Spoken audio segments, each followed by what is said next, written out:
For 11 straight days, Iran left them alone. They were parked in plain sight at Prince Sultan Air Base in Saudi Arabia, roughly 100 kilometers southeast of Riyadh, exposed in the open desert.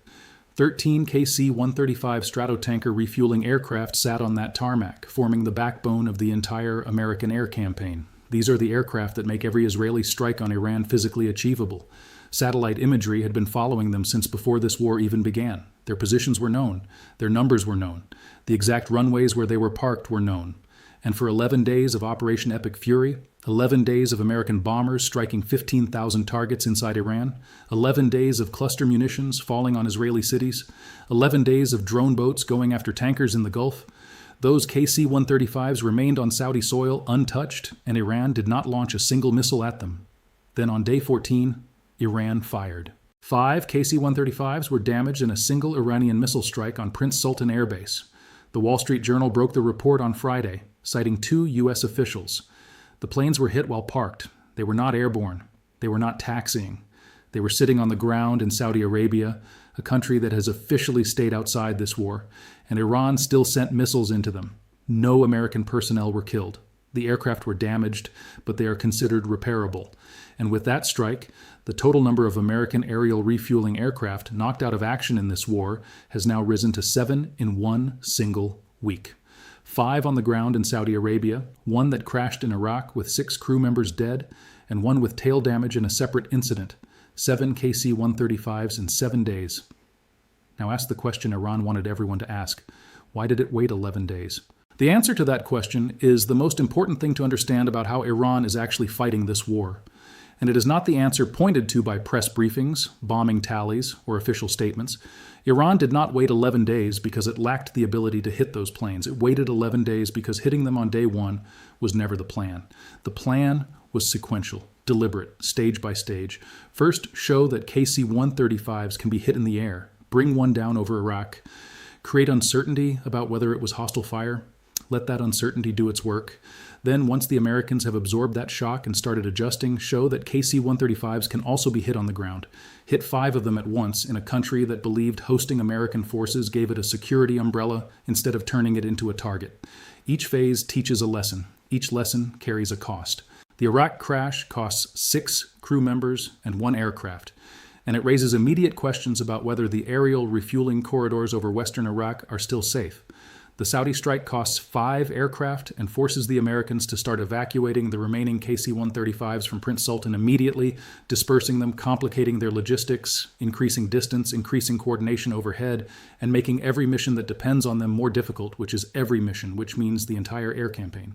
Pixath stood at the Pentagon podium and said, "War is hell. War is chaos." He said it on the day the Iraq crash was confirmed when he was asked about the 6 dead crew members. He repeated it when asked about the broader pattern of losses. War is hell.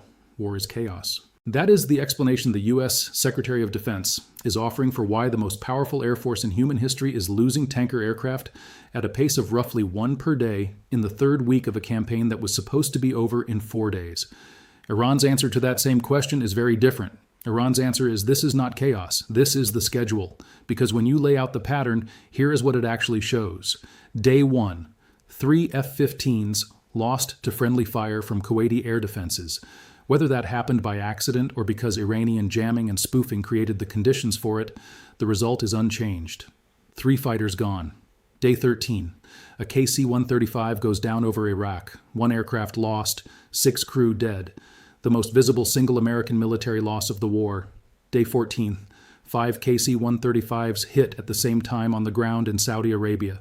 No deaths, but maximum strategic disruption and a maximum message to Riyadh that neutrality does not equal protection. 1 strike after another, each one in a different domain, each one aimed at a different class of asset. Fighters, tankers in the air, tankers on the ground. This sequence is not random. It is a curriculum. Iran is teaching the American air campaign what its vulnerabilities look like in order from the most dramatic to the most strategic, and it is doing it on a timeline of its own choosing. 11 days of watching, 1 night of hitting 5 aircraft at once. That is not chaos. That is patience. And patience, in a war where America is burning through interceptors, tankers, and political goodwill at a pace nobody planned for, may be the most dangerous weapon Iran has.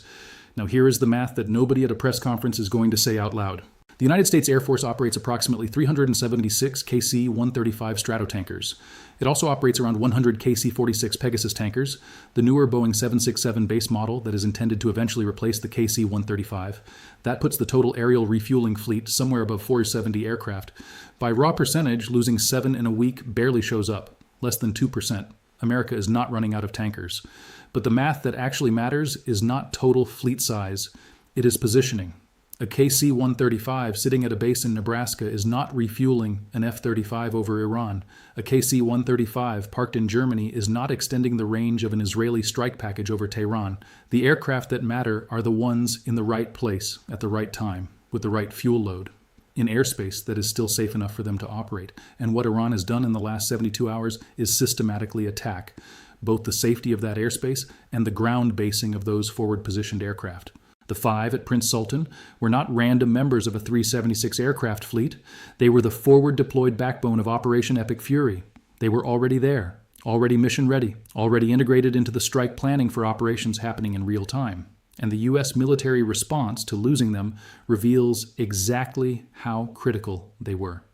Within hours of the Wall Street Journal report, separate intelligence monitoring confirmed that the United States had begun pulling KC-135s out of Prince Sultan Air Base, moving them and dispersing them to other locations.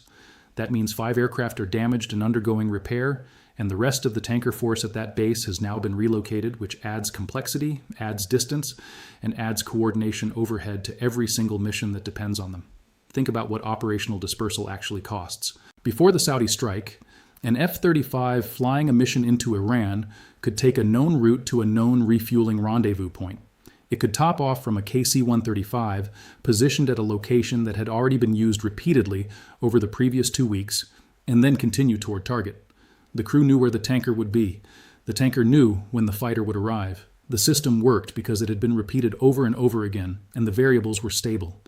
After the Saudi strike, those KC-135s are now operating from different bases, possibly even different countries.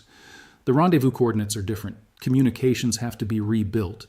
Mission planning takes longer. None of this is impossible to overcome, but every part of it costs time, attention, fuel, and exposure. Iran does not need to destroy the American tanker fleet. It only needs to make operating that fleet expensive enough, uncertain enough, and dangerous enough that the air campaign slows down. A slower tempo means fewer strikes per day. Fewer strikes per day means Iran's remaining military infrastructure, its missile storage, its proxy coordination networks, its coastal anti-ship missile batteries have more time to adapt, move, and survive.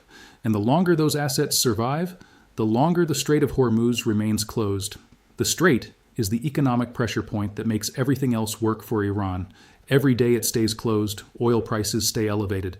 Every day oil prices stay elevated, America's allies in Europe feel more pressure. Every day European governments feel more pressure. The political coalition, or more precisely, the political tolerance, for this war weakens further. The Formula One races in Bahrain and Saudi Arabia have already been canceled. The Grand Prix is not a strategic asset, but it is a visible and concrete sign of what this war is costing the Gulf states that were supposed to benefit from American protection. Events canceled, banks evacuating staff, tanker shipping costs tripled, insurance pulled, a French soldier dead in Iraq. Iran is not trying to win a direct military exchange. It is trying to make the price of continuing the war higher than the price of ending it. And it is running that calculation for every country involved in this conflict, not just the United States. Saudi Arabia did not want this war. Saudi Arabia just watched 5 American tankers get hit by Iranian missiles on Saudi territory on day 14. Saudi Arabia is now a target in a war it never joined. At some point, the Saudis are going to ask the question Gulf states have been quietly circling since day one. Is hosting American forces making us safer, or is it making us a target? And the answer currently being delivered by Prince Sultan Air Base is not the answer Washington needs those governments to arrive at. Iran understands that perfectly. It has been calibrating its strikes to make exactly that point, while still staying below the threshold that would force Saudi Arabia into active participation. No Saudi personnel killed. No Saudi infrastructure hit in this specific strike. Just 5 American aircraft on Saudi soil damaged and under repair while the others are being moved elsewhere. The message lands. The consequence that would force a direct Saudi response does not. That is the most sophisticated part of this strike. Not the missiles, the calibration. Now add it all up. Not the way a press conference adds it up, but the way a war accountant adds it up. Day 1, 3 F-15E Strike Eagles down over Kuwait. All 6 crew members ejected safely. Cause, friendly fire from Kuwaiti air defenses. Cost, 3 advanced fighter aircraft, the operational humiliation of being shot down by an ally, and the first indication that air defense coordination across Gulf states was nowhere near as seamless as the campaign required. Day 13, 1 KC-135 Stratotanker down over western Iraq, all 6 crew killed. Cause, officially under investigation. Neither hostile fire nor friendly fire according to CENTCOM, even as Iran's proxy network in Iraq claims the shootdown and the Islamic resistance in Iraq issues a statement taking responsibility. Cost, 6 American lives, 1 airframe, and the first confirmed American deaths attributed to a single incident in this war. Day 14, 5 KC-135 Stratotankers damaged simultaneously on the ground at Prince Sultan Air Base in Saudi Arabia. No American deaths. Cause, Iranian ballistic missile strike confirmed by 2 U.S. officials to the Wall Street Journal. Cost, 5 aircraft under repair, relocation of the remaining tanker force from its main Saudi operating base, and a demonstration to every Gulf government watching that hosting American forces does not protect their territory. It marks their territory for targeting. 7 tankers in 7 days. That is the headline. But the real story is the cost of replacing what those 7 aircraft were actually doing. The KC-135 Stratotanker entered military service in the late 1950s. The last one was delivered in 1965. They have been flying for 6 decades across every major American military operation of the modern era: Vietnam, the Gulf War, Afghanistan, Iraq, Libya, Syria. And in all that time, across all those conflicts, the United States Air Force never lost 7 aerial refueling aircraft in a single week, not once. The tanker was always the background infrastructure of American air power, essential, invisible, vulnerable only because no one could reach it. Nobody tried. Iran did. Iran succeeded. Not completely. The planes are being repaired, the fleet is being dispersed, operations are still continuing, but the category of invulnerability is gone. The tanker can be hit in the air over Iraq. The tanker can be hit on the ground in Saudi Arabia. The tanker, the system that makes the entire air campaign possible, the infrastructure that allows an Israeli F-35 to fly from Tel Aviv to Tehran and return, is now a target in a way it has never been before. Every future air campaign planner is watching this. Every military on Earth is watching this. Every adversary of the United States that has spent years developing long-range missile and drone capabilities is watching this. And the lesson being written down is precise and transferable. If you want to stop the American air machine, do not try to shoot down the fighters. Shoot down the gas stations. The fighters are fast, maneuverable, stealthy, and expensive to kill. The tankers are slow, large, predictable, parked at known bases, and the United States never made their survivability a top priority because it never had to. Iran had to think about this problem from the adversary's perspective for 40 years. It had 40 years to calculate what it would take to stop America from doing to Iran what America did to Iraq in 2003 and Libya in 2011.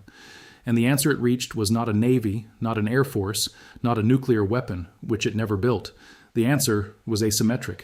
Mines in the Strait, drone boats against tankers, proxy networks spread across 4 countries, ballistic missiles carrying cluster munitions that defeat interception by releasing payloads before the interceptor arrives, and a very precise understanding of which nodes in the American logistics network, if damaged, would slow the machine enough to matter.